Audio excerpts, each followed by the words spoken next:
Hey there, Fletch from All Things Overlanding here. Today, I'm going to be talking about the VEVOR 8KW diesel heater. This thing right now is one of the best buys in diesel heaters out there. There's actually currently a coupon, at least when I made this video. If it's not there, I apologize. A coupon for 20 bucks off, which makes it about $110. So if you're looking for a really budget-minded diesel heater, something that you can install on a variety of things from a Plano crate to a decked system to whatever you want, this may be a good unit for you. So I'm going to kind of show you what all comes with it and talk through the uses of it and give you a little bit of my feedback and opinions on it. I've heard of VEVOR before. They're a great brand from what I've heard from other people that have run their stuff. So just wanted to kind of talk you through what comes in this kit and a little bit about what you can do with a kit like this VEVOR if you're looking to, extend your camping, your overlanding into winter. So let's get into unboxing the 8KW VEVOR diesel heater.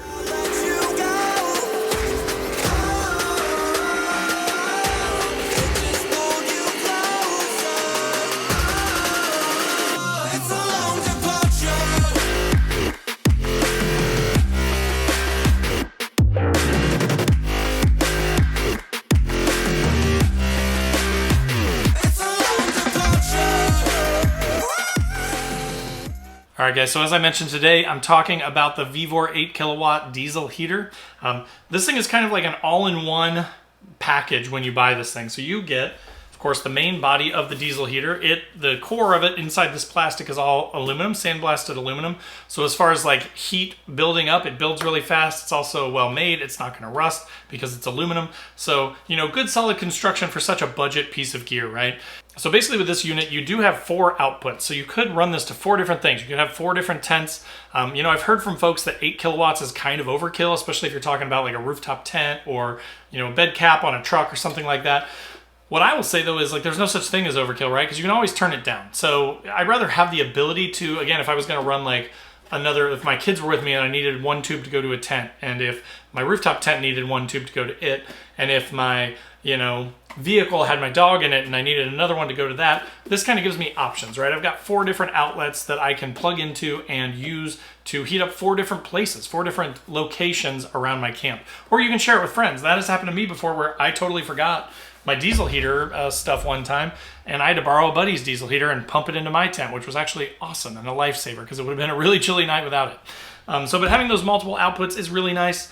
Also with this kit comes a 10-liter gas tank. So 10 liters, so 2.5 gallons. So you basically get a giant 2.5 gallon tank with it, which again, I really like because I'm going to tell you a little bit about how I plan to mount it because I'm going to mount it in kind of an unorthodox way. So we'll get to that towards the end of the video. I'm going to tell you how I'm going to mount it on my truck. Also included is a little handy remote. So again, if you're up in a rooftop tent and you want to turn it down because 8 kilowatts is blasting heat into your tent, you're getting too hot, you do get this nice little remote. It's got a cover on it just to kind of protect it. You slide it down and then you can see all the buttons on there.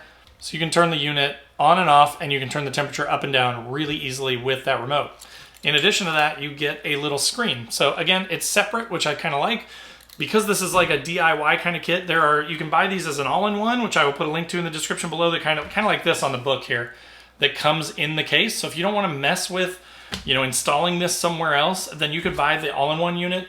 Or if you'd rather, like me, I'm doing a custom build with mine, you just get all the components and then you can basically, it has like a little harness, a proprietary harness that just plugs into one spot on the diesel heater, and this is your controller for the whole thing. So again, I like that I have all these different pieces because then I can plug them in and use them the way that I want to use them in my build. So also with it, you get some fuel line, quite a bit of it actually. So again, if you wanted to put your fuel tank somewhere a little ways away from the diesel heater, you can do that. That's no problem. You also get these little tubes. These are your outlet tubes, right? So they do expand. You can expand them a fair amount.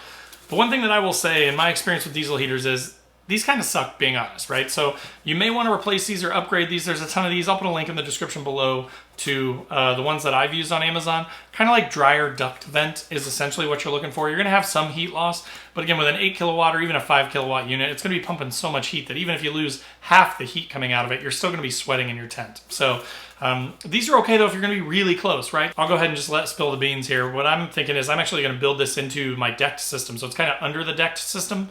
So it's waterproof, it's out of the way, but it's still accessible and serviceable. But that way it's kind of always in the truck and I've got it for when I need it. But like if I had a bed cap, like a truck bed cap on mine, and I just needed a short little output to come from the heater up into, say, my deck system, something like this would work just fine.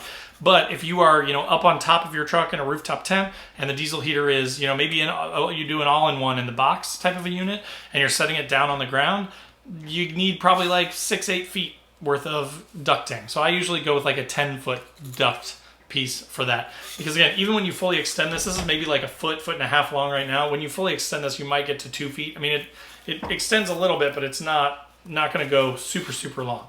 So that is one thing to think about, is you may need to get some additional ducting. It's also going to come with a little exhaust, little muffler, and a little exhaust pipe. Again, these are really super simple. Once you get them kind of running, I will put a link. I'm actually not going to reinvent the whole wheel here. Rob from Revere Overland did a fantastic video on a kind of how to build your own DIY diesel heater in a box. And you can extrapolate that out to however you want to do it, right? Again, in my case, I'm going to use basically kind of what he did, but I'm just going to mount it slightly differently in the back of my truck. So I will put a link in the description down below to his video on how to actually like put it all together, how to prime it, how to run it. It's a fantastic video. I can't beat him on that, so I'm just going to let him have that. Again, my primary focus on this is just to show you what comes with this and why this is such a good deal for such a low price, right? It's such a budget-minded unit with really good reviews that a lot of people have used with a lot of success. The way that I kind of look at it is if it runs for 2, 3, 4 years for 110 bucks, I mean, it's not hard to just replace it. I can reuse my fuel tank. I can reuse a lot of this stuff, and I could always replace the unit if it does go bad, right? Also, I go a ton in the winter, and I'm lucky to go twice a month for 5 months in the winter. That's only 10 trips, right? So I get 10 trips out of it a year, and I get that for 2 or 3 years. The comfort of that, I mean, what? So let's say it lasts for 3 years, it was 110 bucks. It's about 36 bucks a trip, right? So, or 36 bucks a year. That's pretty reasonable. I'll pay 2 or 3 bucks, a trip plus the diesel fuel cost to be comfortable and warm and be able to extend my season through the winter. So yeah. Also with it is this little sort of silencer thing for the intake. Just keeps dirt and stuff out of there, keeps it a little bit quieter. It's also got a little fuel pump that is going to go with it. Again, then you get all these, you get everything. It's everything that you need is in this. And if you watch Rob's video, he will tell you kind of how to build it out, how to put it together. But you get everything that you need. Little zip ties, a bunch of like hose clamps and things like that to put all this stuff together. Very, very straightforward. It is a little bit tricky to get these things primed and started the first time. But again, I think that in Rob's video, he talks about that. If not, post up in the comments and I'm sure that I can walk you through that. It's just been a little bit. It's, currently we're heading into fall, so it's been since last winter since I used mine, so I don't even remember what I did to prime it. But once you get it primed and running, they're usually pretty bulletproof. You just kind of turn them on, spin them up, and you're good to go. One thing that I do like about this is that it is, 12 volt. Obviously, it's meant to run off of a truck, SUV, car. But so it does just come with some like red and black, and you're basically going to wire this to your battery, right? And then plug in all these harnesses to the unit. They only go to one place, so like you can see this one matches up with the controller here. That's where the controller is going to plug into. To control that, this goes into the actual unit itself. So it's all pretty self-explanatory. In addition to that, it does come with a pretty handy little book that has sort of step-by-step instructions, literally shows you like where to run it, how to set it outside so that it's safe, what tubes go where, all the components, the specifications and everything of the unit. So there's actually quite a bit of information in here, how you use the remote and everything, the tricks of it. So again, the instructions are pretty handy, but that video that I will link in the description below is also really helpful to just kind of show you exactly what you need to do to get this thing all set up and built into like a Plano crate or however you want to mount it, right? But so yeah, basically with these things, the beautiful thing is you wire them into 12 volt, you mount them on your vehicle, or if you have it in a Plano crate, right, you may have like quick disconnects, or you may wire it to like a cigarette style plug, right, like a DC plug, and then you could plug it in. A lot of trucks nowadays I know have like 12 volt plugs in the back of them. You could just plug it into that if you've got an AGM battery or a deep cycle battery. That is one thing that I do definitely want to mention with this unit, and any unit like this, is a lot of the times people think, oh, this is easy. I'm just going to wire it up and I'm just going to run this thing, right? So again, these things are going to, initially when they're starting up and they're firing up and they're creating all that heat, they are going to draw a pretty fair amount of juice, right? It does look like it will pull about 32 volts when it first starts up. So just be aware of that. You need a power bank or some sort of like a portable power bank or some sort of a deep cycle battery or a lithium battery, something like that that you can run it off of for an extended period of time. Then once it hits its sort of, it builds up that heat, then it drops down to like 6 to 10. So then it will drop down significantly and require a lot less energy. But let me give you a good example. I actually ran one of these off of a 1,000 watt hour portable power station, right? Like one of those portable power stations for a night, and it ran all night and maybe took 30% of that battery. So just make sure that you have a big enough power station or a hefty enough starter battery in your vehicle, or a dual battery system, so that you do have the power to run this thing without killing your battery and leaving you stranded, right? So that's a huge concern. Just be aware of that you do need to be able to power the thing, and it will suck some power for the time that it's running. So as long as you have the battery capacity to run it, you should be fine. But again, these things are game changers for winter camping. I'm a huge winter camper, but I've always just kind of roughed it out, right? I've taken a 0-degree bag, maybe a wool blanket, maybe some chemical hot hands, and thrown those in with me, or a hot water bottle, just zipped up really tight, right? And just stayed warm that way through the night, but it's never been comfortable or nice. Once I got a diesel heater, I had another one before this. It was just kind of a no-name brand that kind of fell apart.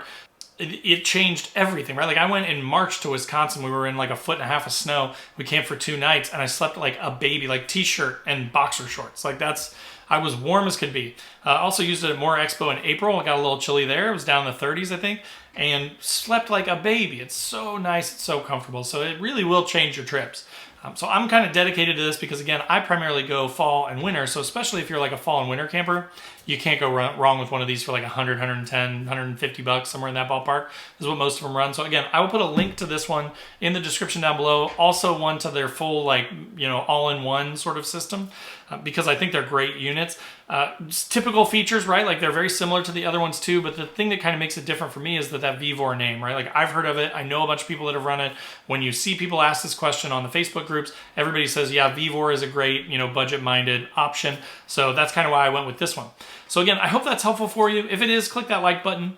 If you're not already, make sure to click the subscribe button. Click the bell to be notified when a new video drops. I do a couple videos every week. So everything from like general overlanding topics to Nissan modifications. I drive a Nissan. I'm kind of a Nissan guy. General just vehicle modifications, do-it-yourself, budget-minded stuff. Things like that will be, always coming. I put out a couple every week. So if that's something you're interested in, would love to have you as a subscriber. Also, in the description down below are links to Facebook, Instagram, TikTok, my podcast. I do a podcast every week. So there's just tons of ways to engage. If you are interested in any of those things, I'd love to have you as part of those groups. So just come hang out. Also down below is a link to Patreon. Patreon page is awesome. We got a group of folks in there that we talk in a Discord 24/7. Once a month we have like a hangout. Sometimes we turn those into podcast episodes, so everybody gets to be on the podcast and on the YouTube channel, which is kind of cool. So that's down in the description below. And then last but not least, the Newbie Overlanders Facebook group. If you're on Facebook and you're looking for a group that's different from the big groups where you don't get beat up for asking questions and stuff, that's definitely a good option for you. We'd love to have you in that group as well. Come hang out, help the other newbies if you can, and come and learn. So again, thanks for watching. I hope that was helpful and kind of gave you a look at this thing. Again, be looking in the future. I will be doing an install video with kind of how I figure out how to do it in my truck. And hopefully that'll be really helpful for you guys if you're looking for some like custom ways to install something like this, maybe a little bit more unique than a lot of other people are doing. So more to come on that. But again, thanks for watching, and we'll see you next time.